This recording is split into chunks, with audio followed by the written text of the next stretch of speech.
What was it like going fully into the role? It didn't feel it for you, did you not? House of the Dragon has some incredible costumes, makeup, and prosthetics, created by a talented, dedicated team. But most of the time, the actors found themselves struggling to get through hours in the makeup chair, putting on uncomfortable dresses, or complete fight scenes wearing painful, stiff plastic armor. We've got a lot to talk about here. Some angles, like, I'm good from the side. It's quite a lot from the front. Number 1. It was a painful day for the entire cast. We're talking, of course, about the birth scene in episode 1. It was a massively long day and it was a very emotional scene. It was more emotional than what's finally caught. The costume designers had to create 14 identical white dresses so they could start fresh from every take. Beneath the dress, though, were some very uncomfortable tubes. It sounds like nothing, but you've got all these tubes pumping the blood. It becomes very, very technical. Having to change the dresses and reapply the tubes for each take was definitely a brutal process, regardless of the scene's heavy content. The cast found that day not only physically exhausting, but massively emotional and harrowing at times. They operated on a closed set that day, so nobody who wasn't part of the scene was allowed to be present. Number 2. You'd be surprised how early they have to come in because of them. We're talking 4 a.m. call times, and the application process definitely was not an easy one. It took several hours for most of the cast members. I had to come in originally a day before to have my hair all plaited and then come back the next day because it was taking so long. Steve Toussaint was the only cast member who didn't mind because, well... With a wig, when you start off with this as your base, it's so easy. With him as the exception, the cast unanimously hated the wig process. Paddy was another one who was just like, oh, it just takes forever, this bloody hell. Just make it end. Number 3. Another majorly early call time. You've heard of the troubles in the Stepstones. Some Mirish prince is feeding Westerosi sailors to the crabs. His left arm is covered in grayscale, the same disease that affected Shireen Baratheon and Jorah Mormont in Game of Thrones. The hair, makeup, and prosthetics team added more details around the grayscale to give the skin a more raw look before layering the psoriasis on top of it. Daniel Scott Smith had to arrive 7 hours before the cameras started rolling so the crew could apply all of the costuming, makeup, and even a partial wig. By the end of the season, they got the application process down to about 5 hours. Number 4.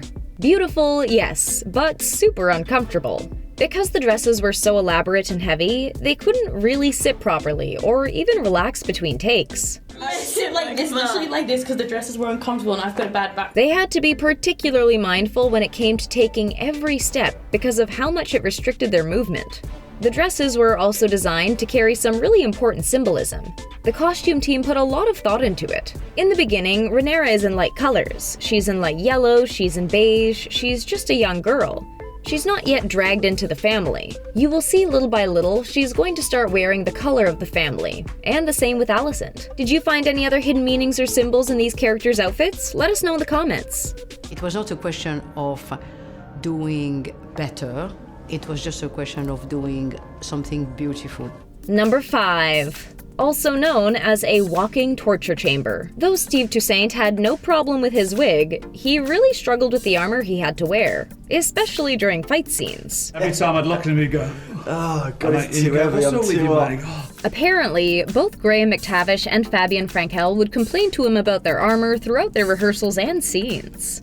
Oh, it's sticking in here, I'm in pain. We'd just go, oh, shut up, deal with it. And when I finally had mine on, I was like, oh God, I understand what you mean. Oh, it hurts. I'm fine. I'm melting. Number 6. Because the armor itself wasn't painful enough.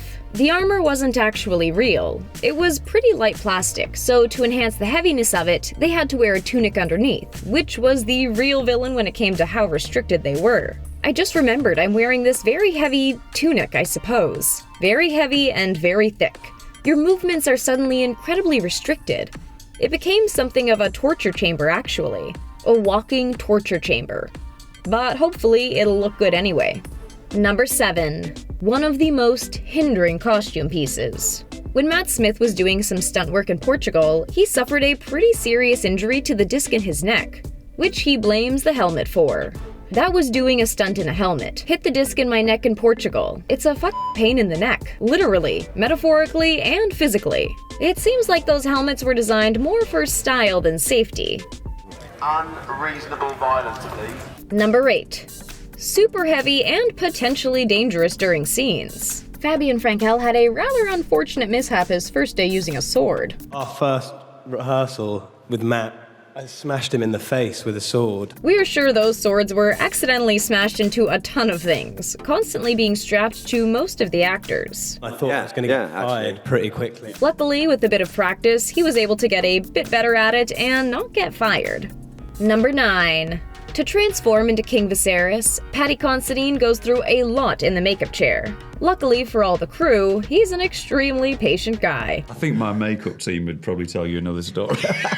Well, maybe less patient at times, but the whole process takes several hours. He'd be in makeup for like 6 hours, not a scratch on him. Matt Smith, who was known as the guy on set who hated wigs more than anyone, can't relate. He had more to say about his wigs, and he hated them, and he had more of them. Number 10.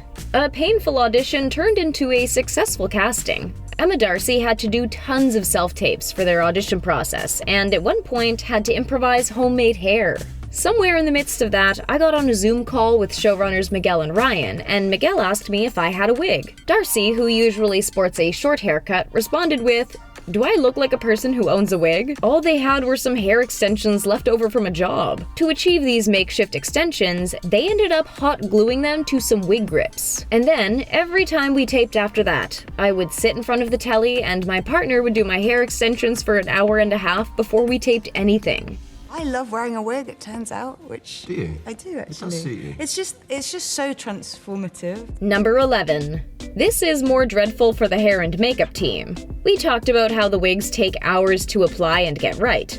Olivia Cooke gives us some insight into the team's daily horrors. And then you've got all the battle scenes where the wigs get destroyed from all the blood and the gunk that's being thrown around. You know, you can just see the despair from the hair and makeup team. That's gonna be another 6 hours in the chair. It's the biggest TV show, so yeah, so this is a bit of pressure to live up to. Number 12. The most important, but most uncomfortable seat in the show. Paddy Considine considers the throne part of his costume, as he's the only one that should be using it. When I saw stills of him sitting on it, I'm like, no one's allowed to sit on that. Yeah. Like we said though, not really a fun time to actually sit on. It's not a comfortable seat. Yeah, it's not as comfy as it looks. After seeing the hours of prep the actors go through in the makeup chair, the painful armor they have to wear, the dangerous swords they have to carry, and the dreaded wigs that take hours to apply, we definitely have a lot more respect for the House of the Dragon actors. What was your favorite costume piece?